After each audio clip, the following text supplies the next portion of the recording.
Good evening, everyone. Hey, Dave. Hey, Dave. Hello, Dave.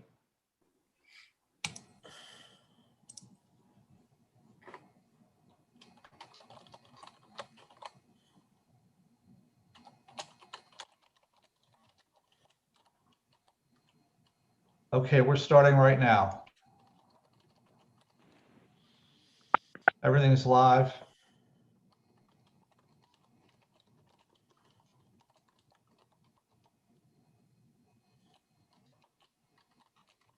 And the first committee I have is borough property, if everyone's okay with that. Yes, sir. Okay, I'm having a little bit of trouble here with my computer. Just one second. I don't know what's doing here. Okay, I think I'm okay. Okay, borough property for March 2nd, 2021, manager's update. So we're okay, Mr. Thielacker, to get started? Yeah. Yes, sir. What I have here is mainly reminders. I might take a couple extra, an extra minute on item C. But item A, just a reminder on some grants that we're applying for. Two grants at the suggestion of Senator Costa. One is a CITF grant, which I believe Dave Gilland has already submitted. Cindy has been working with him on that, thank God, because I've been kind of busy with stuff. And Dave did a lot of good work on that too. He actually, Dave has taken the lead on almost all these CITF grants, if not all of them. So he's done terrific with them. And then the second one is a recreation grant that's not due until the end of May. And that would involve the rec lodge. The first CITF grant involves the pool. And I think now that I look at it, I think I have my notes switched on here. The first bullet point should be application due May 2021. And the second bullet point should say to highlight CITF grant, Dave Gillen and Cindy Sim already applied. Yeah, that's correct. Yeah, the pool grant is a CITF that's been applied for. Yes. That's another CITF grant in addition to the one we already have. And then the second one is for the rec lodge. One of the things that's in there, by the way, that Jay suggests we put in there was the painting and cleanup of the outside area, the porch and all that, whatever you want to call it. So the deck. So Jimmy had asked me, and I agreed that we should hold off on doing anything there. We were originally going to start doing some pressure washing and painting, but if you recall, usually when you have a grant, if you've done it, they don't want you to put in something you've already done. They want you to put in something that you're going to do. And so doing the power washing and painting probably would not make sense. And since Jay Costa recommended this, I'm assuming he's going to be able to assist us in getting the grant. So it may mean that we would be late in getting the work done on the exterior of the building, but it would be worth it because it would save us money. Any questions about the grants? I didn't think so. So the second thing is cameras and security. I have an update for you on the notes.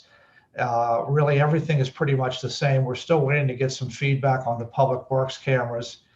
And the rec lodge is pretty much all straightened out, but to be able to access the cameras here takes some doing. And SSA is working with Mike Joseph, our IT person, to try to get that resolved. We need to have a, I can't remember what it is, what it's called now, that we need to have here to access it. But in any case, that's been the delay. Now, Cindy says that even with the security system not running, we can still access the building manually. So if it doesn't happen right away and we do open for rentals or recreation programs, she said she can handle that. That's not a problem. So we have a few things pending there. The third item I have is the library. And I was contacted by Aaron Pierce about a week ago about what their plans are for outdoor activities. As you know, the space we have here when you get a lot of kids is not huge, and they like to go outdoors. So first, she's working with Cindy to be able to hold some things at the rec lodge. More probably the book club and this conversation salon. I'm not exactly sure what all that is, but but I know it's pretty popular. I think it's just a talking session, but I could be wrong. Maybe some story times for the kids at the lodge. So they're working that out. They mainly use the exterior, but that would give them plenty of room to have a nice crowd of people there. And then they're interested in installing again the story walk or story stroll, whatever you want to call it, either at the main park or at Cook. I guess some of the people who took their kids to the main park last time said it's kind of busy down there. It'd be great to have a place like Cook where the kids could be more isolated, I guess. And I asked Mr. Thielacker, Jim Thielacker, that again also, and he seemed to agree that the Cook would probably be a better location. So unless anybody has any objection to it, I'm going to tell them it's okay to set it up at Cook rather than the main park. And we'll just direct kids there, of course. And there is parking there and things like that. So I don't think the work we would do on the pickleball court would be a big issue necessarily. And by the way, I have something to say about the pickleball court when we get to the engineer report later. So if without any objection, I'm just going to tell them to go ahead with all this stuff. And I don't see any objection. So the only other thing I have to mention, just as far as outstanding items is concerned, the second bullet point about the $14,400 I'm going to remove from the future, because now that we've had the work done at the park, the shelters have been finished. That money is almost all spent. I think there's a very little bit left. And they did tell me as long as we use it for some maintenance issues at the park, like buying fall material or something like that, we're okay. So that means we've been able to use that money that we got in advance of the state doing that work. That came from PennDOT, don't forget, for doing the culvert work. Everything else that's on there is just a reminder. And actually, Jim is going to talk about both the park and a project there, and also the pool caulking when he gets to his report later. I don't have anything else unless somebody has a question for me. Real quick on that. Okay. My dad just reminded me. He said, just make sure we check with the Public Works Department for the story walk Cook Park to make sure it just isn't going anywhere they bring equipment into the park. Oh, yeah. I'll tell her she has to coordinate it. Right. Yeah, I'll mention that. Yeah. No problem. Okay. I'm done then, Mr. Thielacker. All right. Thank you. Bring us to rec board items. I got more than a couple from last night's meeting. The first one is, Steve, did you see Cindy's email? They had I guess a request. Someone wanted to hold a benefit concert for the pool. It's like yeah, I saw that, and I suggest she talk to the mayor, because I know the mayor has been looking at concerts also. I don't know where that stands. I don't know if she did connect with you, Mayor Porco, or not. She reached out today. I did not get a chance to return her call, but I have some blocks of time tomorrow, so I'm going to reach out to her tomorrow. Okay, Frank, if you want to talk to her about that, and then just kind of let us know. I'm sorry, can you fill in the details on what this concert benefit? I guess it's a band. They usually play on Community Day. I'm sorry, I don't have the name of them written down. I don't have the flyer in front of me she created.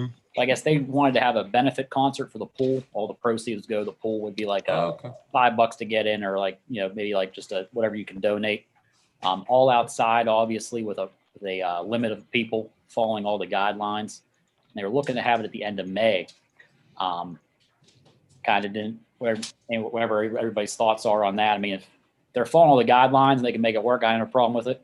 I didn't know they have to push it back depending on the, depending on what they say at the time. But she kind of wanted to get an idea what everybody thought, because she wanted to move forward advertising it if there wasn't a problem with having it.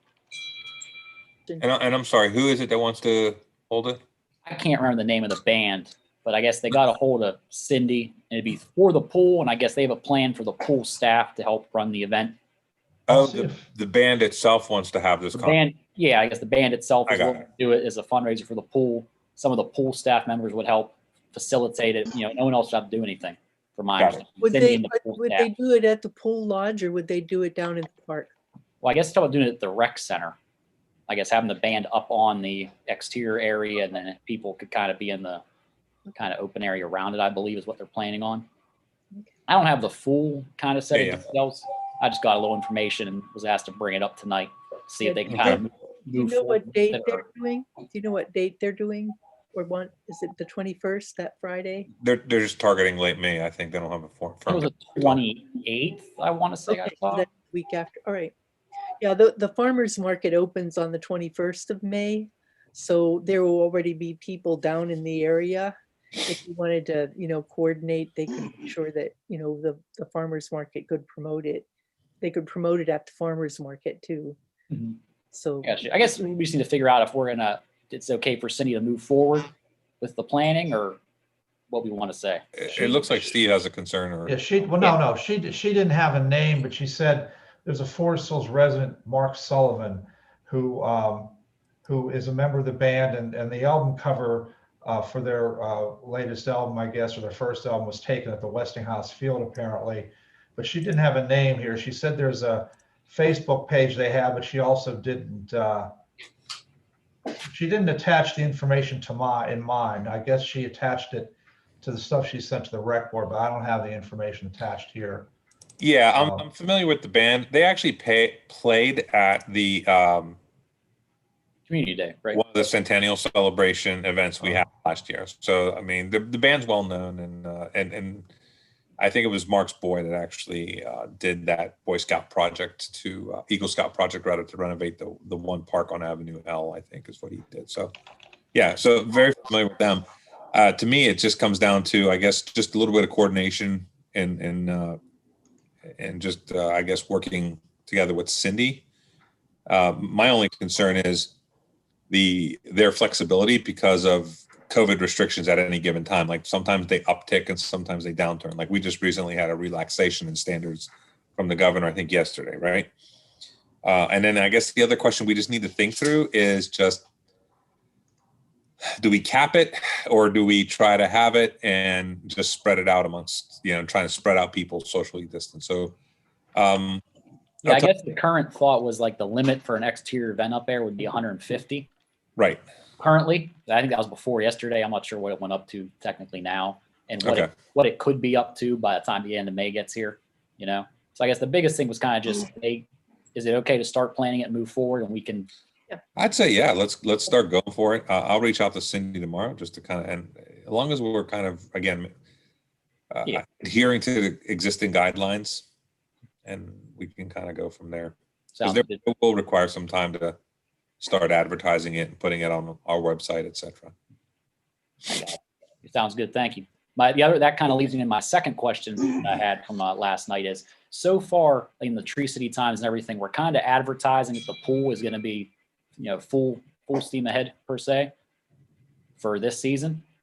Obviously with following it, whatever restrictions are there, but we're planning on being open, planning on selling pool passes. Correct? Yeah, so Ed Galloway had reached out to me to talk through some of that stuff, but my thoughts are full steam ahead, just like we did last year, right? And then also their other question was, I guess, for the swim team. I guess with the current restrictions, they believe they can have a swim team this year. Might not be any meets. They wanted to make sure it was okay to move forward with the swim team's normal procedures of people signing up and everything like that, getting the coaches hired. They can still have the team. They probably won't be able to have it meets because of the restrictions, but they still want to have the team. Everybody wants to do that. So yeah, I'd like to see everything get returned to normal, especially with the vaccinations starting to ramp up. Whether or not we can have meets, I think that's more of a decision based on everybody in their, I guess, league. In the league, yeah. And I guess they have meetings this week, which is one of the reasons they want to discuss that. Teams, who's going to, what potentially could they make happen. So no, I'd like to see the team restart it again this year and try and get back to normal. Okay. Yeah, it sounds like we're good. We're just gonna have to work. I'm sorry. I want to make sure we're gonna have to figure out a game plan so that again we're just maybe staggering practices to kind of make it safer for those people who are participating. We'll figure it out. Those are details. I guess they're okay with doing whatever they got to do. They just want to make sure that they can at least proceed with telling everybody, yes, we're having a team this year. Oh yeah, things like that. Sorry, Marcus, you have a question? I had a question about under borough property. At some point, could we look at whether we should put solar on the two newly replaced? I had actually something related. I was just on mute. So sorry. Oh, okay. So basically, the high school team, swim team, they had their meets in the pool and everything. They just didn't allow spectators in the pool, just the opposing team. And so I think you can have meets in a safe way. We just have to see how it goes. So I don't think we should cut out team meets at the moment. We just will see how it goes. I totally hear you, and we don't have to figure this out tonight because we got a ton of stuff to go through. Like with summer swim team, the whole idea is for especially the little ones, their parents want to watch them swim. Like it's kind of like seen as a more fun and less, I guess, competitive. Less competitive, yeah. Versus like say a high school swim team. But I mean, my daughter swims for her high school this year, and I mean they managed to have a complete swim team with modification, so there's no reason why we shouldn't be able to pull that off outdoors. Bottom line. And figure out the details after. And one other thing that just came to mind when I thought of that is, and then the sponsorship pool passes. I guess they're currently advertised. We're still going to do them. There were some concerns where if we're going to have restrictions on number of people still this year, maybe we should not do them again. Just because we want to make sure it's for those residents first. If there's only so many people that can get in.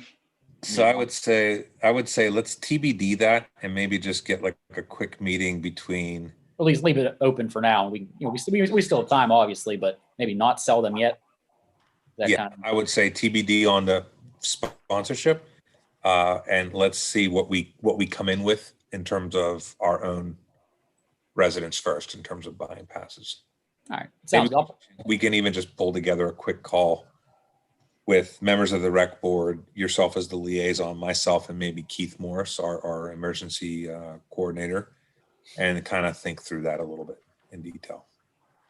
That sounds good. Okay. Appreciate it. Sorry, Patty. That's okay. I didn't see that Marcus had his hand up. I was wondering if we could take a look at some point in this year about the logistics of putting solar photovoltaic on the roof of the Public Works garage and the fire station.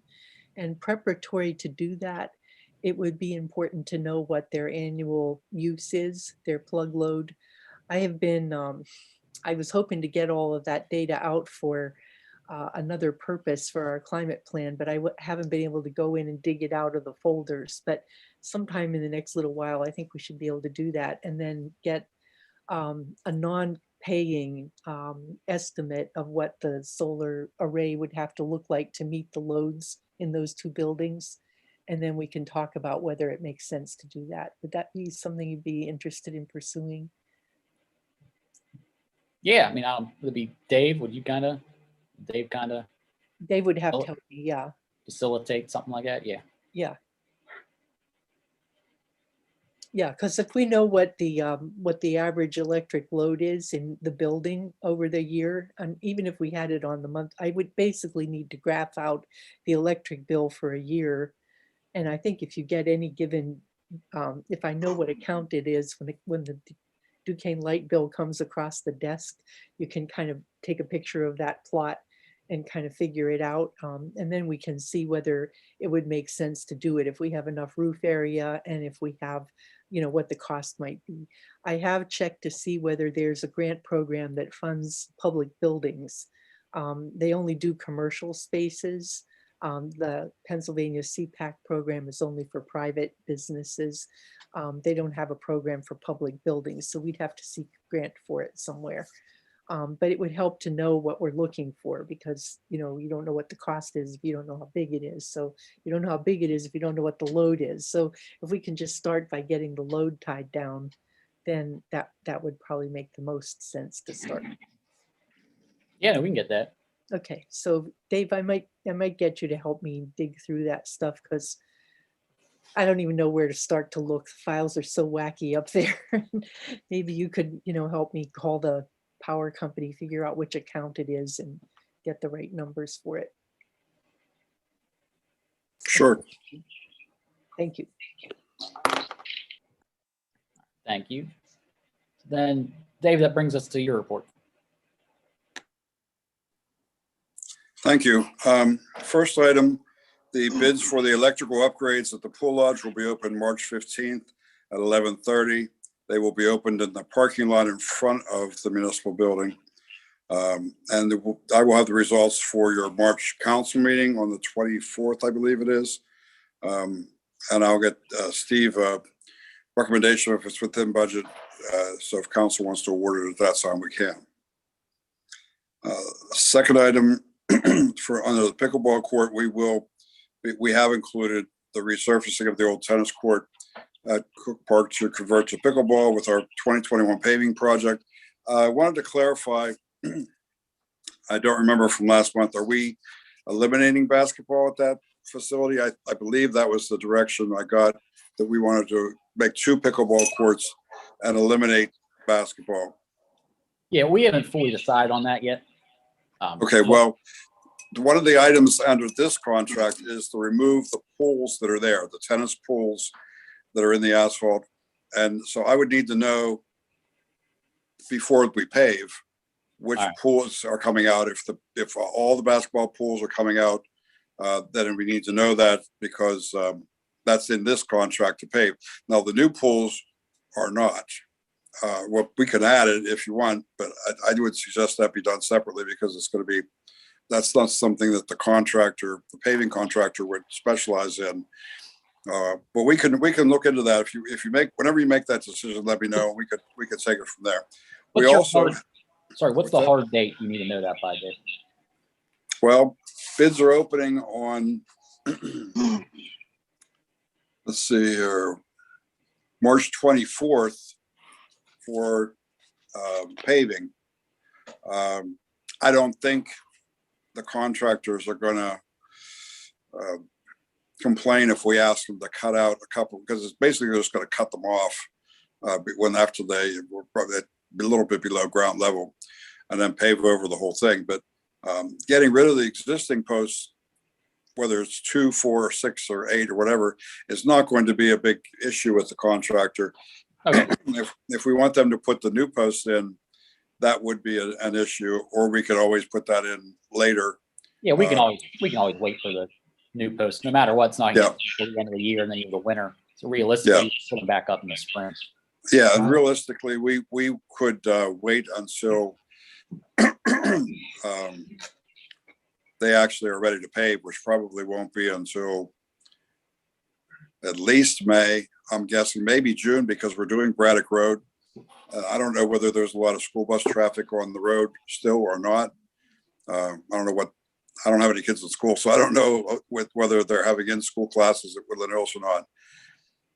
No, none. Not yet. Oh, okay, so if they're not by the end of the school year, then we would not have to wait until after school's out to pave Braddock Road. But if they would resume classes and there's buses on that road, we'd probably want to wait until after that to start the paving. But that would be our hard deadline to know, right before the paving actually begins.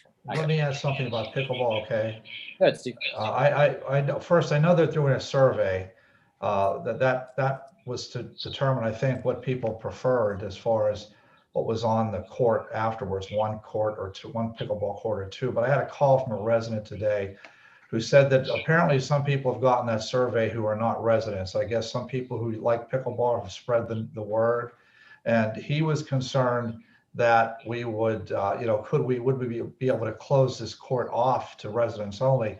I could be wrong, but I think at least part of Cook was paid for by a grant at one time. Yeah. And if that's the case, you can't limit who can access. I told him that.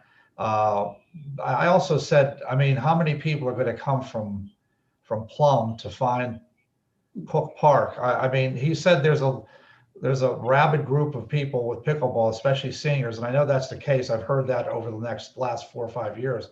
The seniors in particular are enjoying playing that. And I don't know if that's going to be an issue or not, but I just wanted to make sure you all were aware of it, since you might start hearing that when you're at church or the store or whatever.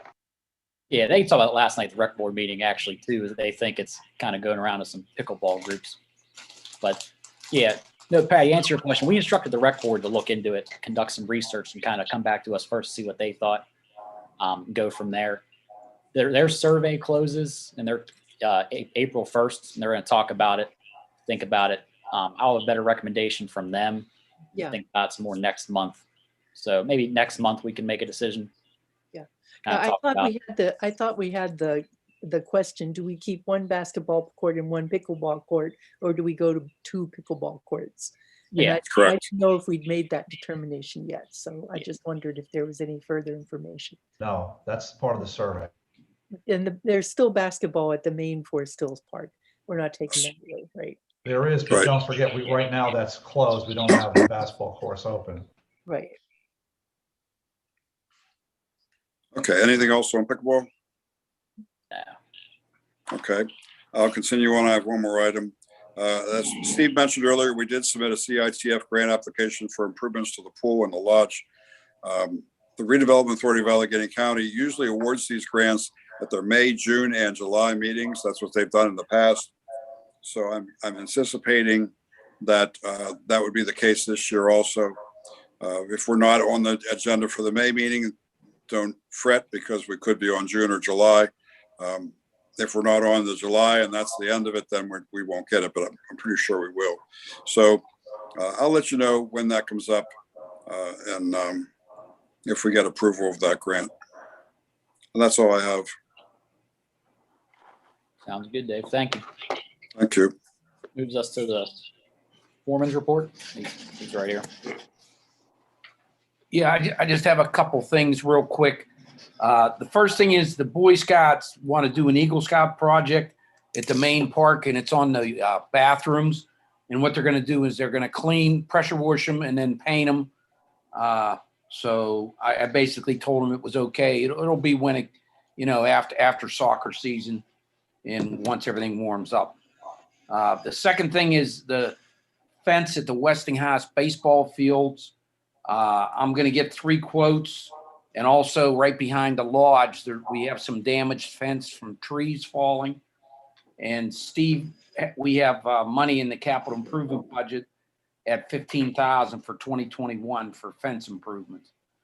So I'll get those prices and I'll try to have them for you next month here. And then the third thing is the pool getting ready. We're gonna need to paint it this year. We didn't paint it last year. They came in after the pool was drained and did all the joint repairs from during, before, which we didn't have to pay for. It was under warranty. We're going to inspect those again just to make sure nothing opened up and stuff. And the third thing is the boiler. We started having trouble with it that heats the pool water. And we drained it, and I've over the winter I found a company that specializes in our pool boiler, well, from this manufacturer. So once we get the water in the pool, then we will bring this company in and get them to check it out and see what's going on. Is that a gas boiler, Jimmy? Yes. It is. Okay. How old is it? 13 years old. Okay. Yeah, it's 13 years old. He said that when I talked to the guy, the boss of the company, he said that they normally last anywhere from 10 years up to 20 years. So we'll see what happens. Hopefully, he said we're not leaking any water, which is a good sign. So we'll just have to wait and see once we get the water in and see what's going on. Okay. Thank you. And that's it for me. Does anybody have any questions? Actually, I do. That sounds like it's a big ticket item. And it sounds like we're probably going to have to end up replacing that within the next 2 to 5 years. So I don't know if that's something that we want to maybe put on finance for further discussion, but that might be a long-term capital project that we want to start talking about funding long-term. That's why I asked the question. Yeah. Sorry, Steve. Yeah. The pool boiler is in the capital improvements plan, estimated at 50,000. Now, again, the capital improvements plan, we don't know what we're doing about bond issue yet, and that's going to be talked about next week. And you folks have to approve anything, including the fencing that Jim talked about and a boiler and everything like that, because there may not be enough funds, although I don't know yet. I need to take a look at that, but there may not be enough funds for the total amount in 2021. But just to be aware that that is, the boiler too is in the capital improvements plan for 2021. My opinion about this, what I'd like to look at, Jimmy, when you're talking to the guy, If this is something that's a minor maintenance repair and it'll go another 5 years, that's one thing. If it looks like we're gonna have to put some significant money into it, rather than just say, okay, we're gonna replace it, I'd like to look at what alternative systems we might have in there that would be more energy efficient, consistent with our climate plan. So before we make a decision to either replace it or, trade it out, I'd like to have a look at what realistically our options might be for replacing that boiler with something that is more consistent with our long-term climate plan. Okay, yeah, and then I may have to get, I'll have to get Dave involved or Yeah, whoever. well, we just need to know. I mean, obviously, first thing you have to do is look at it and see, can it get us through this year?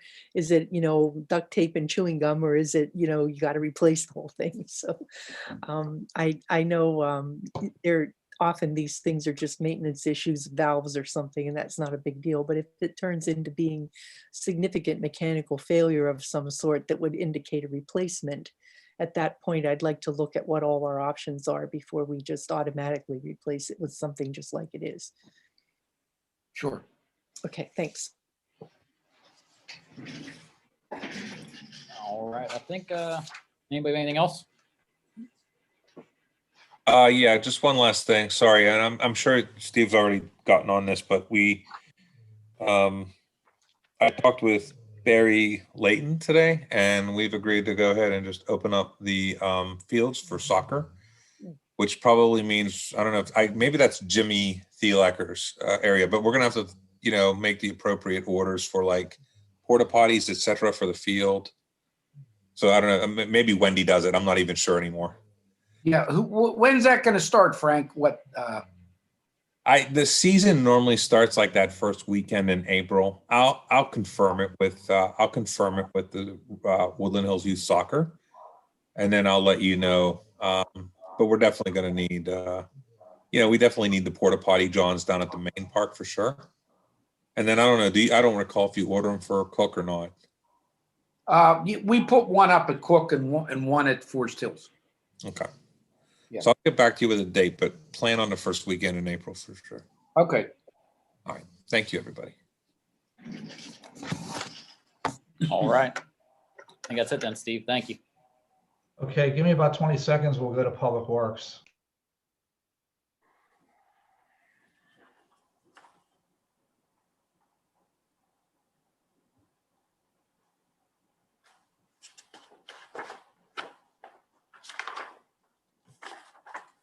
I don't know if anybody was counting, but I'm good to go, Mr. Laurel. I'm ready whenever you are, Steve. Okay. The only item I have just a report from Three Rivers Wet Weather Update. They're working on a final draft of consent orders with DEP. And they also wanted to note that their working group will be explaining their role that they're going to play in the consent order development. I know that Glenn has been on top of that. I believe they've also been in touch with solicitors, but I just wanted to make sure you were aware of that. That's all I have to report.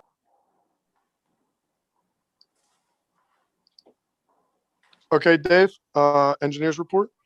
Thank you. Okay, the first item is nothing new. The MS4 detention pond project. We're still working on the DEP permit. I don't anticipate DEP. We don't have it submitted to them yet, but I don't anticipate that being anything that happens quickly, knowing DEP and how they act on permits. But we have a full, I believe, 2 years to complete this project. And the grant, I believe, is good until next year. I'll check on that, but if we need an extension, we'll get an extension on that. Nothing really new on that to report. Dave, I'll stop you there. I think you had mentioned last month or the month before, you said that this was a time to advertise for that because we may be able to get a better cost. So Yeah, delaying won't hurt us, will it? no. Okay. No, knowing DEP, it may take 6 months or more to get the permit. So we may be back into off-season bidding again before this gets going. If it does, I mean, if the bids come in too high because of seasonal construction work, then we can always re-advertise at a later date. Okay. Any other questions on that? Hearing none, the 2021 paving project was advertised on March 4th. Will be advertised on March 4th. This Thursday, the Post Gazette has now gone to Thursday advertisements instead of Fridays. They don't publish on Fridays anymore. Bids will open at 11 a.m. on March 24th. Again, those bids will open in the parking lot in front of the municipal building. Any questions on that? And finally, Mr. Zisko of my staff has set up a meeting with Steve Corbel. My report said he's been trying to set it up, but he did get it set up for tomorrow. They will be discussing preparation of a memorandum of understanding between the 7 towns that are involved in the Fall Run Interceptor project. That's the line that Alcosan is going to take over, but we have to make some improvements to that before they will take it over. The meeting will involve, or the memorandum will involve discussing cost sharing and construction scheduling, sharing of the cost between the 7 towns based on the percentage of the number of users that are in that line. So unfortunately, Forest Hills will get the lion's share because you have the lion's share of users that go into the Falls Run Interceptor. But Mr. Corbel and Mr. Zisko will be meeting tomorrow to initiate discussions to prepare a memorandum of understanding to get that project moving. That's all I have. Unless there's any questions. No questions. Foreman report, Jimmy.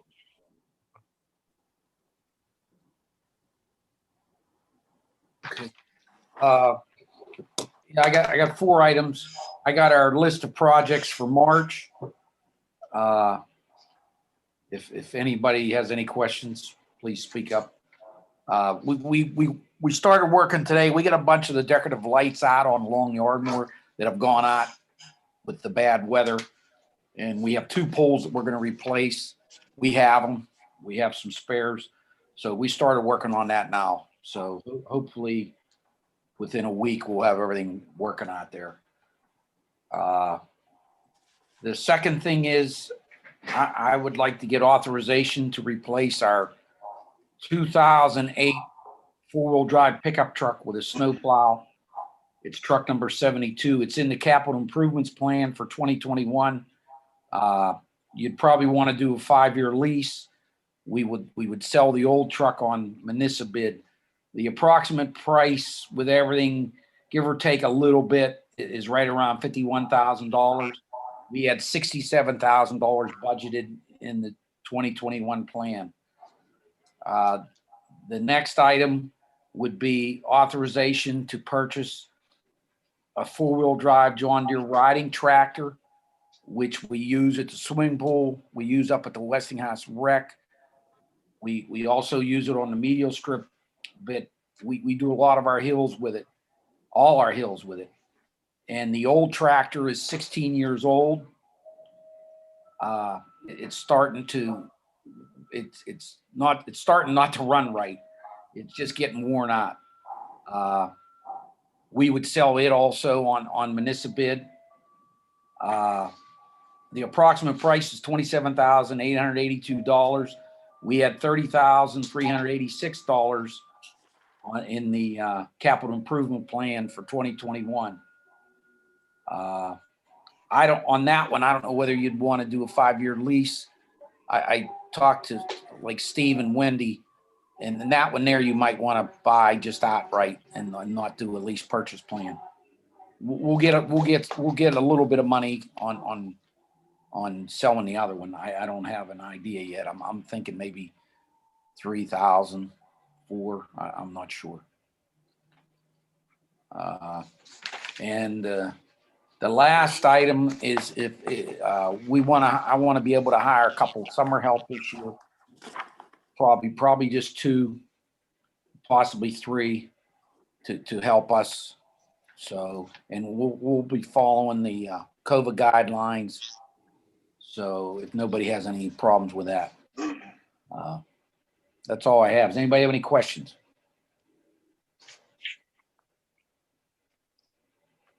Well, I do, I guess. I would need to know if council wants to vote on those two vehicles for replacement at the March 24th meeting. Do you, are you looking, Jimmy, at those things as needing, you need to have that approved this month?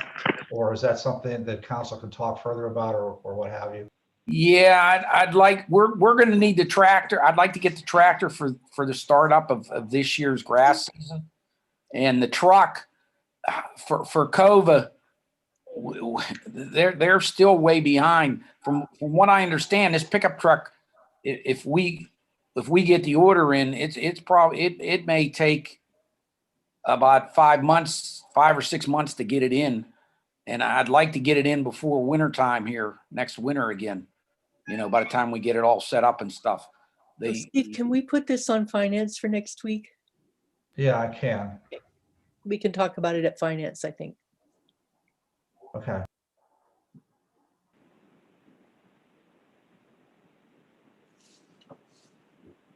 Anyone else have any other concerns? I don't mind moving those two to finance. Jimmy, I don't have a problem with the part-time hires either, and unless there's someone else does. No. Okay, that's all I have. All right. Anyone else have anything else to bring up under Public Works? Nope. All right, Steve, that concludes our report. Okay, again, give me about 20 seconds and we'll go to ops and policy.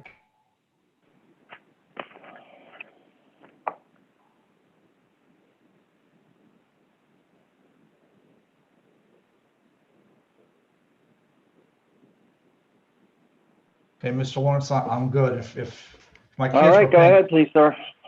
My kids were paying attention, they would have been counting that. I think I was less than 20 seconds. Okay, manager's update. 3 items I wanted to point out.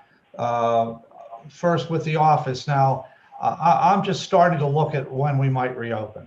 I don't have any definite plans, but with and of course I can't talk about personnel here, and I just want to make clear that I'm not forcing anybody to get vaccinated or anything like that. Of course, that's a policy that is on committee of the whole. If you remember from last month, it was something that had been suggested by Campbell Durant, and it's going to be discussed next week. But that being said, I do know that I think that probably by close to the end of April, we will probably be fairly safe that we might be able to open on a limited basis in sometime in May. I'm saying tentatively early May, but I would wait until next month before I would give you a definite on that, the next month meeting. But I did want to mention that to you. I think if we do it safely, there's a way of doing it, and we can do it with the consultation with Keith Morris. Believe me, I am not doing it unless I feel it's safe. I don't care what anybody says. That's my decision. So I just want to make sure I'm clear on that. I also did a brief survey of other communities that I wanted to get an idea of what they were doing. And you can see here on the notes I gave you, I have a list of communities where they are either still using Zoom for meetings or their offices are closed. My thing in opening the office would be I would not allow anybody to use the restrooms. They come into the lobby, they drop off payments. I would not want them coming into the office, et cetera. Those are the kinds of things I would set up, but I'll go over more of that next month. And if it looks like May is possible, I'll give you some definite information. If not, then we'll talk further about it in May. But again, I'm not doing it until I think it's safe. Just so I'm clear about this, I'm not doing it until I think it's safe, or you can have your next manager open up then if you like. Mr. Erpeldinger, go ahead. Sorry, I was on mute. What about our other any COVID-related rules we have in place, like emergency declaration, all that stuff? Do we need to have those in place if we want to get, like Biden's money? There's maybe some local money. Do we have to have an emergency declaration for that? Or what are we? COVID is a new normal now. Right. I haven't. I'm sorry. No, my question is like, do we have any guidelines on that? I think I'm sorry. Go ahead, Marcus. I'm sorry. I apologize. No, I just meant like in general, like nothing to decide today, but if you heard of anything, like did other towns, do they still have their emergency declarations? Do we need to have it for federal money? And you like Well, how FEMA had, we have to have it. most of them done pretty much what we did, but I believe the mayor had issued a couple of emergency declarations throughout this, didn't you, Mayor? I mean, you. We did, but Yeah, my so question is, that covers us, and I think I council issued even and council endorsed it. ratified. Yeah, so we would be covered. Yep. And that's another thing I wouldn't want to do. I wouldn't want to take the chance that we'd lose money, and then I would open and you know, we not get money because I decided to open. So that'd be something else I would consider, of course. Again, I'm just looking now at the future. I'm trying to give you an idea of what I'm planning. We did that. We started this planning actually last September, no, last summer, when just before the spike hit again. Yeah. And then we decided no, we weren't going to. And everything that Keith Moore said, and when talking with Mayor Porco too, the better thing to do was to stay closed as long as you possibly could. So, you know, that's what my intention is until it's safe. But we are getting to a point now here, at least, where I think employees are feeling a little bit safer. Believe me, none of them want to open any sooner than they feel safe to open. And we do have some advantages in this building with the way it was built. I'm glad that I asked everybody to have their own office, not that big open space we had in the other place. I'm glad we have windows on the front reception areas. I'm glad we have speakers and microphones there for them to use to speak and hear things. So there's a number of good things we have in there. We already started preparing for. So if the need is there, we do have some things, some restrictions and some things already there. But I wouldn't do anything that would jeopardize any money. Okay, but I was also wondering, like, not just that, you know, like, should we, you know, like, Woodland Hills School is going back to school to like hybrid model. Should we maybe consider at some point to go back to in-person council meetings and things like that? You know, not just that. I don't want to know anything today, but I think we should start developing a plan, like a comeback plan for everything what we did for COVID. You know, when do we think we are comfortable to have council meetings in person? I know like that. I do know this, Mr. O'Brien, that one thing is that when the state started this, they were the ones who had to authorize us to be able to use something like Zoom. Mm-hmm. Otherwise, we couldn't have done it. So we're still under that authority. And until they would change that, and I would say they'd have to give us some notice. Now, I agree, though, we do need to be ready, but I haven't gotten any indication yet that anybody is going to do anything soon. In fact, most of the people that I know, for example, with the state that are holding conferences or used to hold dinners or whatever, are still doing everything virtually into the summer so far. So I would say the state hasn't even come up with any idea yet of when they're going to end that. Okay, because eventually I think it's probably ops and policy. We have to make a plan. How do we go back? You know, at what point? And all that kind of stuff. I think we can. It's probably a bit speculative right now, Marcus, and I'm not sure it's that difficult to go back to the other thing once we're ready to do it. Yeah. So I think we can just hold for a little while. Okay. Thanks. Yeah, and I've talked with some members of council, not everybody yet, but just to get a feel. I know Mr. Tomasic and I have discussed this, and we've talked to the mayor, and of course, and other people who stopped in. You know, we've just chatted about different things. So no plans yet, but you know, we have had some preliminary discussions. What I've heard from some communities, like for example, Oakmont, they're going to a hybrid system where they have some people in and some people using Zoom, and I don't know exactly what they're doing. I need to talk to Scott Fody over there to see how they're doing it, but I should see him sometime in the next week or two and see exactly what they're doing. Most of the places that have gone to regular meetings or stayed with regular meetings, like in Upper St. Clair, are using their large meeting rooms. And by large, I mean much larger than we have when we combine the two rooms here. Like they're using the rec centers they have, which are huge. If you've not seen Upper St. Clair's or Hamptons or Peters Township or any of them, they're really huge. They have huge meeting rooms. I know Monroeville's room is pretty large, and they're doing some distancing and things like that. But most of the places are still either doing some combination, some hybrid, or totally, the ones I've seen anyway, doing it this way by Zoom entirely. Okay. Next subject. Yeah, I'm sorry. The next thing I have, committee vacancies. Just so you note, I have a list here of the committees who are still looking for members: civil service, environmental advisory looking for alternates, crime resistance, planning commission looking for an alternate, recreation board for alternates, tree and shrub, both a regular and alternates, and zoning hearing board looking for an alternate. None of them are critical. Tree and shrub is the only one that really has a regular member. Crime resistance doesn't meet that often, but they only have a few regular members right now. So there's some time for both of them. The key ones, of course, are zoning hearing board. They have a full slate of regular members, and of course, planning commission with probably rec board in there next, and environmental advisory. And they all at least have their full complements. But just so you know, that's what's outstanding, looking for people to serve. And the last thing I have, I know you already had talked about the Wilkinsburg draft comp plan, and you said that there really was no comment you had on it. But just so you're aware of it, they sent me a hard copy of that, plus a hard copy of their business district plan in case anybody wants to see that. I have that up here, and I'll be happy to share it with you if anybody wants to. But I did indicate to them that you folks had already pretty much indicated last month when we talked about this that nobody really had any comment on anything related to it. Steve, if I come in to sign checks this week, I'll have a look at it if you leave it out where I can find it. Okay, well, yeah, I don't know when you're coming in. Like I said, I may Well, not be Wendy in usually has tomorrow. me come in on Wednesday. I don't know if she needs me this week or not. Probably Well, does. she won't do checks until sometime later tomorrow. So I don't know if she'll need you then or Thursday. I'm Thursday. hoping to be in, but I just don't know. I'm still not feeling well, and yeah, anyway, that's beside the point. So I'll leave it here. It'll be in my office. They can get into it if they have to, if not nothing else. All right, I'll have a look at it, but I don't think we're going to have any difficulties with it.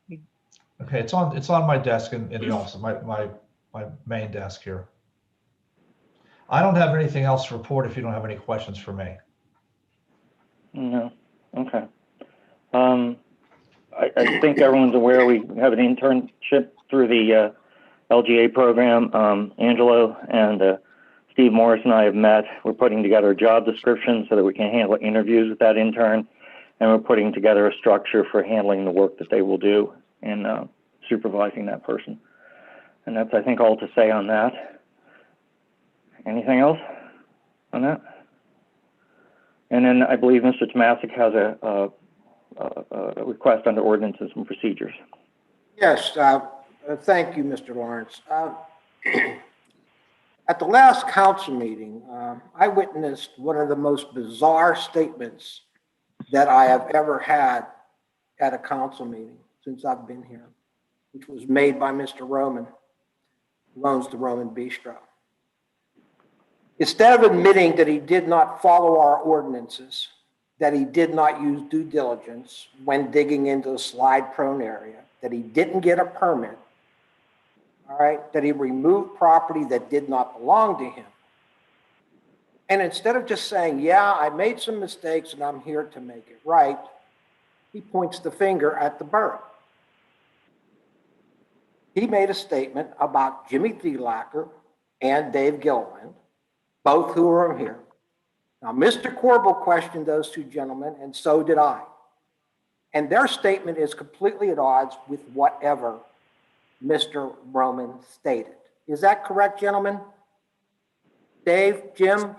Yes. Hey, Jimmy still here anywhere? Yes. Okay.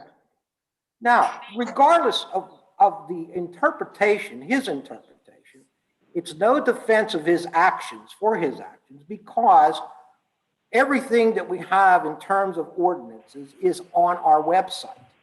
We also have 3 guys specifically dedicated to building permits, zoning, and code enforcement. None of those guys were ever contacted about anything. To that point, I would suggest that Mr. Roman comply with all of our ordinances and do whatever he can to make it right, which includes all of the expenses that we have encountered because of his lack of following our rules and laws. And that's all I have to say. Thank you very much, Mr. Lawrence. All right.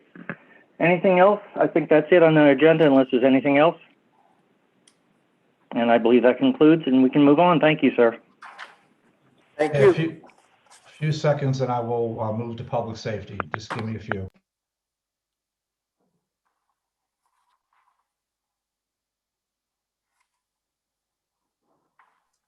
I'm ready whenever you are. Okay, I'm good. I just have one item on my notes. We were contacted by Wilkins about their bicentennial coming up, and they're going to hold a parade. I guess similar to what we did for our centennial on September 18th, 2021. I put a copy of Rebecca Vargo's note to me on your notes. They're applying to the county to close Greensburg Pike, and they have a detour set up, which I show you below on a map that they provided to me. I don't know if this got sent to everybody or not, but I want to make sure you It's on saw our it. agenda, but I have one question. I think the detour you have in that map is only one direction, like pretty much going south, I guess. And then they have another detour for the other. I don't think it's bi-directional detour, because that would be, I think, in the avenues. I don't think there's space for that. You mean? I don't know. I thought that's all I can look and see. I wonder if they have, I think when we did ours, I think they had a detour for each direction, a different detour. Because I can't see the avenues like having both sides of traffic. It seems like a little bit too much. I'm looking for her letter.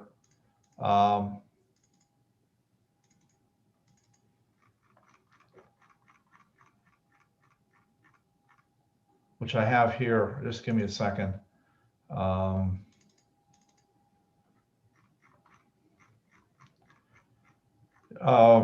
well, yeah, I'm sorry. She has, Last year, I mean, it's the same closure at the same place that we did for our parade last year.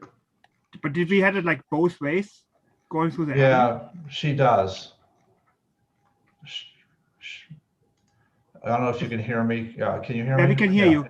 I We thought had the entire pike shut down for the parade as well. yes, but we had detours in different detours in both directions, or? I don't even think we set up detour signs, to tell you the truth. Okay. We closed the road and had a parade. We just closed it and let people find their own way. Okay. Yeah, she has pretty much the same route one way or another she also gave me a written list too. And it starts out, turn right on Braddock, turn left on Ardmore. And then when you go to the other direction, it's turning onto Braddock and turning onto Ardmore, onto Braddock, and ending at Greensburg Pike. Okay, so I guess the it is. Pike, all the streets are the same. So I guess we have both directions of traffic going through the detour. Okay, because I thought 130 may be good for the other direction, but okay, it's only for a short time anyway. Anyway, they want to know if you had any problems with that. So I have one question. Yeah. So we have them coming up, I guess, through the avenues over there. I guess that's E to F. Am I correct? she has a Avenue L to Avenue F to LeBeau Pike to Greensburg Pike. Yeah. Right. I'm sorry. Yeah. Okay. That's Avenue L to Avenue F, correct? Yeah. Okay. I don't have any trouble with that. I was just suggesting that would it not maybe be possible to bring them up Marion and have them take Barkley across? No, I don't think you can do that because they need to shut down Greensburg Pike all the way to our building. Well, what I'm saying is if they come out on the top right here, if the map has them coming out right here, correct? I mean, where are they coming back onto Greensburg Pike? Down around LeBeau Pike. Oh, okay. I'm That's sorry. what- My mistake. That's I- Avenue I'm L to sorry. Avenue F to LeBeau. I apologize. Okay. I was incorrect. I thought we were coming out here. Okay. That solves my question. Does anybody, I mean, do you want me to hold off on replying to them or? No, I think they're doing more than what we did. So to be fair, I mean, they gave us permission too. I just, if you think about a detour, the avenue seemed to be a little bit tight for both ways. But I mean, what can we do? Okay. Well, if there's no objection, I'll let her know that you discussed it and don't see Yep. any problems right now. That's all I have to report. The next utility bills, in my mind, they just normal stuff, except we have the roof we have to pay. So I'm okay with it. Other committee members okay with it? That's fine, Marcus. EMS report, I don't think we have it included. Chief's report, Chuck? Thank you, Mr. Erbaldinger. I just want to report that today we had a great opportunity to be involved in a driving parade where a 100-year-old resident from Cascade and Edgewood Road, who was in the Navy, had an unbelievable career in the job that she did there. We were lucky enough to be part of that today, along with the Navy Reserves, Honor Guard, all of public safety, and I mean the police, the fire department, EMS, and the DPW. Everybody was a part of this today, and it worked out very well. We had a great day for it, and I know that the individual, Ms. Parsons, was very thrilled and excited. I know it was covered by the news media. If you didn't see it on the news today, it was a very nice event, and it was a very good opportunity for us to showcase the borough for the things we do. I know the mayor was, instrumental in getting this set up, and we were lucky to be able to be a part of it, and it really worked out well. And I'm just very happy to report on that today. That's all I have. Thank you. Sounds like a great event, like you said, for us. It's amazing. There was like a little TV report on her. She's an amazing woman. It's like, wow. All right. Thank you. Fire truck status. Tom, would you like to give an update? I know we have the attachments. I saw those. Yeah, everybody take a look at those attachments. And then Rick Colella, he's on here. I don't know if you want to explain, Rick, or you want me to? Yeah. It doesn't matter. If you guys want to hear, he can explain kind of, he was the lead of this process. Did Yeah, you want me to? Yeah, I think Rick, if you want like 5 minutes, we can talk about it. It's a big investment. We should talk a little bit about it.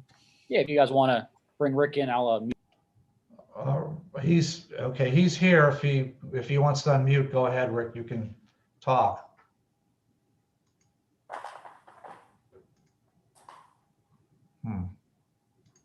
He did unmute himself. There we go. I think he's good now. Yeah. Rick, go ahead. Now we keep losing Rick. No, there he is. Okay. Good evening, everybody. As Tom said, we sat down at the direction of the council last year. You provided us guidance. You wanted us to investigate a new ladder truck. If you can see by the attachments, I sent the committee at Forest Hills, the fire department, our line officers, and executive board members. We sat on numerous occasions, discussed our needs, and we also sat with Jim Sims from Click Fire Equipment, who's our dealer, and that's the current truck we have now is a Pierce also. As you can see in the letter, Pierce is a sole source supplier. They manufacture the cab, the chassis, the ladder aerial itself. So that gives us one point of contact to go for any warranty work or repairs or anything, which is nice. And it's pretty much standard instead of going to some of these other dealers who have outsourced some of their products. We're very happy with the Pierce truck. And sitting with us and with our needs, Jim we come up with a preliminary, or actually we come up with a final drawing and draft and spec sheet, which I could provide that to council if they want me to present that at a future date. But Jim come up with a CoStar's pricing, which borough is a CoStar's member, of a $1,265,552. The leasing prepaid discount is part of the leasing program. If the borough was to lease the truck and pay for it that way, there would be a $46,200 discount. They're giving us $300,000 as a trade-in on our existing ladder truck, which that would be available 1 month after we take delivery of the new truck. Were some stipulations, and there's pretty standard stipulations, and it's stuff we have done already anyway. The tires would have to be less than 7 years old with a certain tire depth, which we will meet that currently. It will need a pump test and an aerial test, which we do annually within 30 days of them taking control of it. So that could be done by them, who they do already every year anyway. They have all the records for the truck. So with that $300,000 trade-in value, that brings the cost of the truck down to $919,352. Click uses Volunteers Financing Services, Inc. as one of their loan sources. The other one is Pierce Manufacturing or Pierce Financing. Currently, Pierce Financing only does a 12-year lease or loan. And I know the borough liked that 15-year lease last time. At this current time, Pierce is supposed to be meeting later on this week or this month to discuss bringing back the 15-year option. But in the meantime, Volunteers Financing provided us a financing options on the ladder truck purchase. The first one being if the borough would put 10% down on the truck, that would be a $919,352 expense. And she gave me a 10-year and a 15-year program. With the 15-year program, it would be $69,009.45 annually. The first payment being due 1 year after we take delivery of the apparatus, which I believe is below what the borough is paying now on our lease on our 2007. And without the 10% down payment, the payment would be $76,677.15, which also I believe is also a fraction lower than what the borough is paying now. Tracy from Volunteers Financing and Jim Sims both are available for additional meetings by conference call or a Zoom meeting if needed, so they can further explain their options. And once Pierce Financing comes up with their final meeting and what they come up with, we can also get additional financing recommendations from them. The committee is comfortable with what we're proposing as a purchase on the truck. Guys did extensive research, and it's pretty similar to what we have now in the truck as we started with a design from what we have now, made some improvements, made some additions. And with the cost of inflation, I don't feel that that's a bad price for what we're getting. Being the truck we got 15 years ago was a stock model truck, and it was already, we eliminated some costs by not getting everything that we wanted because it was already a stock truck already in production when we purchased it. Any questions for me? Yes, I have a couple of questions. Like, I think, obviously, I don't have any questions about the fire truck itself. I trust your judgment on that. I have a question about the financing. If we decide to do our own financing, if we find someone cheaper, like better interest rate, and we would just pay the $900,000 in cash, more or less, would there be a discount, or is a deal actually depending on using that volunteers financing services? No, if the borough decides to go out and finance on their own, and they prepay, if you would take a loan out, you're going to take a loan out for the term of the truck. So that's the prepayment. So if you go out and get your own financing, it will be the same term. You will still get the prepayment discount because you'll be paying for it when we execute the loan. Okay. So you'll still have that same prepayment discount. I see. So, but if we get like a better interest rate, $200 by prepaying. I see. So if we get a better interest rate, we could do that. Yeah, not knowing what interest rates are and what the borough can get, they look pretty good to me. But Yeah. No, I'm not saying we have to do it. I just wonder if we could No, look you could. into. Yeah. It's entirely up to the council what they want to do. Okay. Anyone else has questions? I guess, Tom, you don't have any questions about that. Well, mute yourself, Rick, or you're muted. Yeah, no, I was going to say, yeah, if we want to investigate if we can find, better interest rates, we can. I'm not sure, Patty, Steve, you want to look into that real quick. Like I said, I'm not sure if we'll find anything better than that either. But we can always take a quick look around. But the keys about making this whole thing work here is, like Rick said, the first payment will be due. Like I said, most companies go through these leasing companies because it is a lease in that case. Mm-hmm. We're not taking on an amount of debt that we'd have to potentially advertise for and do anything like, all those kind of things. I had a question. Is the warranty coterminous with the lease term? Not everything. Every different pieces of it have a different warranty life. Rick, do you have that information in front of you? You can touch on real quick. I don't have warranty information, but most of the warranties will be consistent with the term of the loan, the 15-year. I know with Pierce Manufacturing, the paint is a 10-year warranty. Usually the frame and the structure of the ladder truck, the frame structure is lifetime warranty. And I'm thinking lifetime is 15 to 20 years. And the aerial itself is a 10-year. And they need to inspect it every year. As we've done with this truck, we take it in for inspection every year.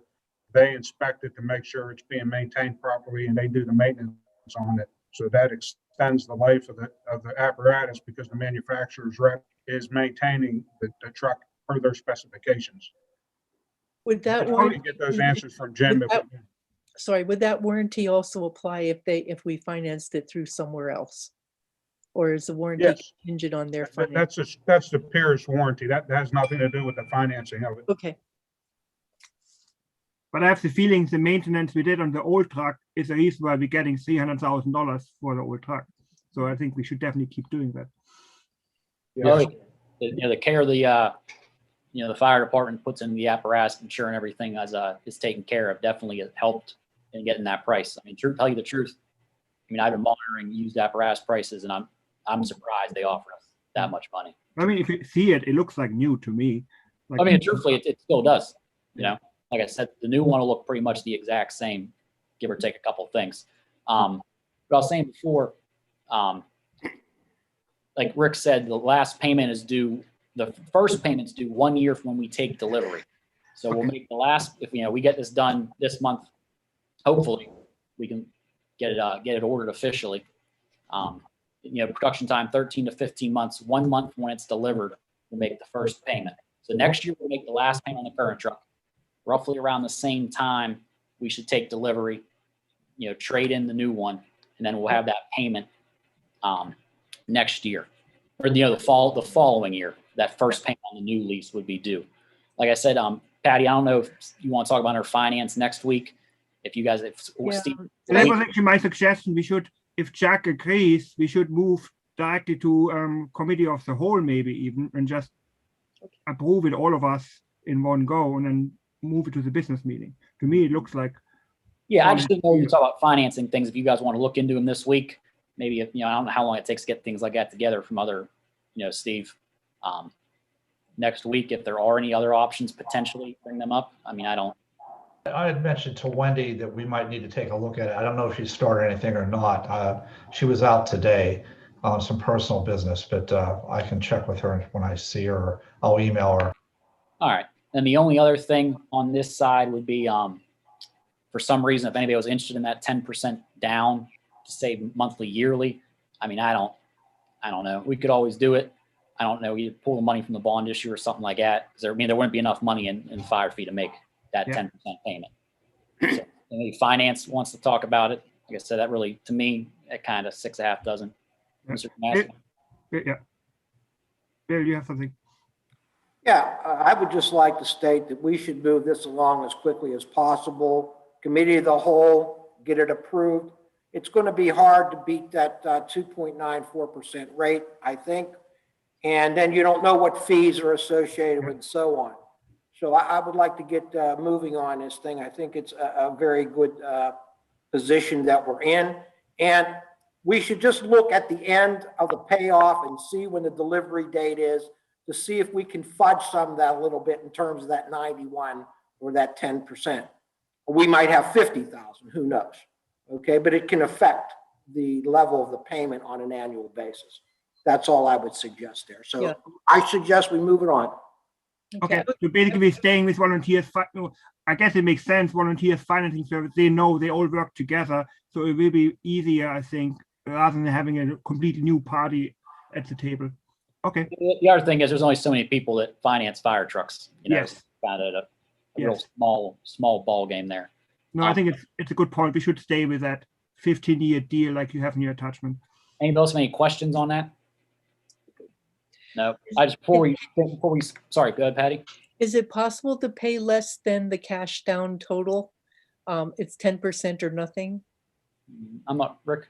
Anything on that? That's what I just recommended. Yeah. That we look into that. Okay. Yeah, we can check into that. You might be able to. I'm not entirely sure, so, but we'll check into that. I'll send them an email tonight and have you an answer by tomorrow if we do say a 5% or 2.5% or 5% down payment. Well, 5%. 10% and see what the differences would be. Thank you. I will check with them options. All right. Thank you, Rick.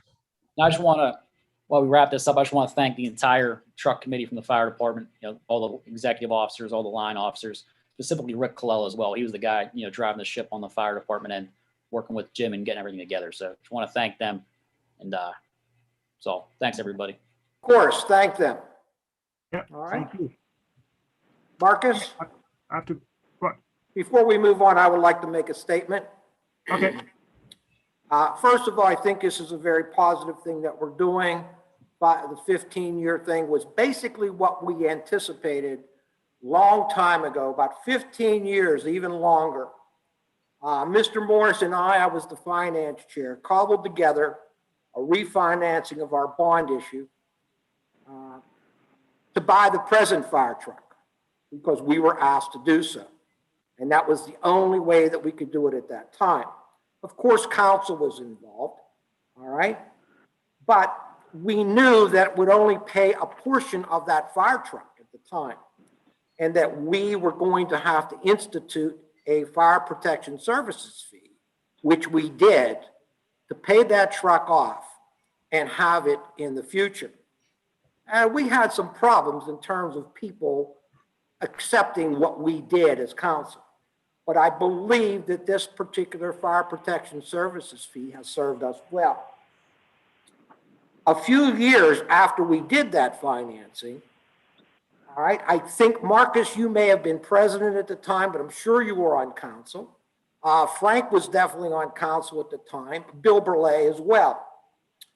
And we passed this fee so that we could complete the payments and take care of other fire department obligations.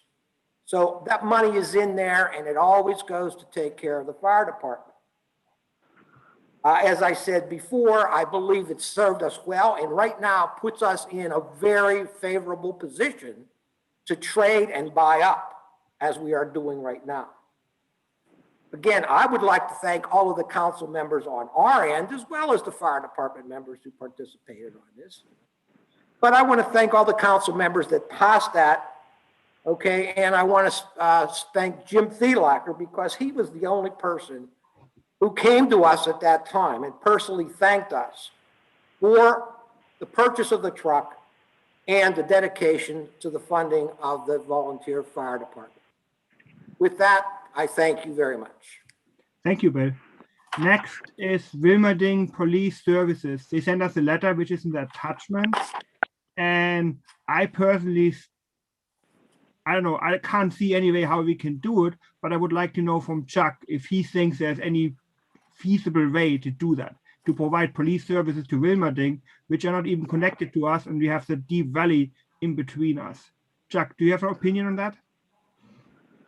I think it would be fairly difficult to manage that based on just the logistics of getting there. And, we're really not connected, as you said, and we'd have to go to the Triborough Highway, cross a bridge to get there. It would take us a substantial amount of time. It would certainly reduce our response time, putting those people at risk as well. There's plenty of communities that surround them, North Versailles, East McKeesport, Pitcairn, that could easily respond to that far better than we could. And I know most of those places have had a previous contract with them. The county currently has the contract. I assume they're probably also going to bid on that as well. But I think they just sent this letter out to all the areas to see if anybody had an interest and maybe wanted to, have a conversation and then later place a bid to see if, they could get the best deal. So my opinion is probably not. But again, that's not my decision. That was really up to you. But I wanted to get you, because I figured that out, what you just said. So if Jack and Tom agree, I just want to knock it down in the committee. I don't even want to bother council with that. So Jack and Tom. No, I think we should just let it. We should just let it go. It was just a bid sent out, request sent out to everyone in the area, and it's none. I think it's a non-starter for us, and we should just let it go. Bill. That was a cattle call request. Yeah. That letter went out to every municipality in the valley. Allegheny County will not be bidding on that, I don't think. They currently provide services and they want out. And to Chuck's point, there's a number of communities that surround Wilmerding that are much better fits in terms of partnership or contracting out. So I think we should just write a no thank you letter back. Right. It looks like Mr. Tomasic also has a comment, Mark. Yeah, I think that we should send a letter to them telling them that we discussed it with whomever you want to put in the letter, and state that we do not think that it would be a good fit physically or however you want to state it. But I think we should put some reasons in for our decision not to do so. We can just what Chuck said. Yeah. And just dismiss it as like, oh, well, we're not going to. I think we owe them a response, a respectful response. Okay, because if we were in a similar situation and we reached out, I would expect the same coming from the communities that we asked. It's very difficult for us in a physical environment. It is simple for North Versailles, and I believe at one time that they did service Wilmerding. Chuck, is that correct? And it's one of those things where it's it becomes a hardship for your department because of the number of people that you have to put in to covering something like this, unless you are going to be, reimbursed to a degree that it's going to be able to complement your department. So all I would ask is that we put together some type of response that's respectful of their request and outline some of the reasons. Chuck could help with this, that why we chose not to engage. Yeah, that was exactly my intent to do that. So Steve Morris, could you draft a letter like that? You're mute. Yes. Okay, you heard Chuck primarily arguing that it's just physically too far away from us, that it doesn't make sense. And if you want me, I can review the letter, but you and Chuck can probably figure it out too. Yeah, I'll talk to Steve and we can have a conversation. And as Steve can do the letter, he can probably forward it to you to take a look at it, I'm sure. Yeah, sounds good. Okay, next, fire safety. Mr. Tomasic, you want to talk about fire safety? Yeah, thank you. Before I even start, I would just like to point out that in the March edition of the Family Handyman, they had an article about fire extinguishers, and they talk about some things that I wasn't aware of. For example, they say that the fire suppressant runs out in some of these small extinguishers in about 10 seconds, that you have to make sure you hit the base of the fire, not the flames, and that it's a big cleanup job if you do use a fire extinguisher. And I'll give a plug for that fire blanket, because what they say here is like on the stove, just put a lid on it. Well, a lot of people, if they see a flame, aren't going to want to put their hand over top of it. That's where that fire blanket might come in handy. They don't mention that. I did send them a letter. I'm going to wait for their response. But what I was going to focus on today very quickly was these guys, okay, the carbon monoxide detectors. This is an old one, as you can see, but it still works. plug it right into the wall. All right, I test this every week. I keep it in my garage. All right, but this is a little bit better, I think. This is one of those 10-year deals. And when I put it up, you can see I wrote the date and everything right on there. This one says 1/15/19. And one of the good things about the 10-year battery is that whenever you get those chirps, a lot of people just take those things down, remove the battery, and don't replace them, which makes it useless. This 10-year deal, I think, is really what would be, I would recommend or suggest that you get. And this one is both the smoke and the carbon monoxide item. So again, talked about fire extinguishers, blankets, smoke detectors, carbon monoxide. I'll have something else for you next month. And I thank you, Mr. Erbaldinger. Thank you. And next, we have any other public safety items. I don't see anyone raising a hand from the audience. So anyone else? Just reminding you, the active transportation plan has an interactive map that I believe is up on our website now. And any of you who've identified safety locations that you would like to include in our active transportation plan, to please go on and register those on the map. Places where you think we have crossing hazards, we will have direct input from the police department. But any of you who have a chance to go look at that, areas where you have walking hazards or bicycle hazards, bus stop conditions, anything like that, please do enter it on so we can log it in our map. All right, thank you, Patty. Thank you. Anyone else? No, Steve, we're done with public safety. Okay, I'm going to end the meeting. Good night, everybody. Next Tuesday is the next meeting. Thanks, All right, everybody. thank you.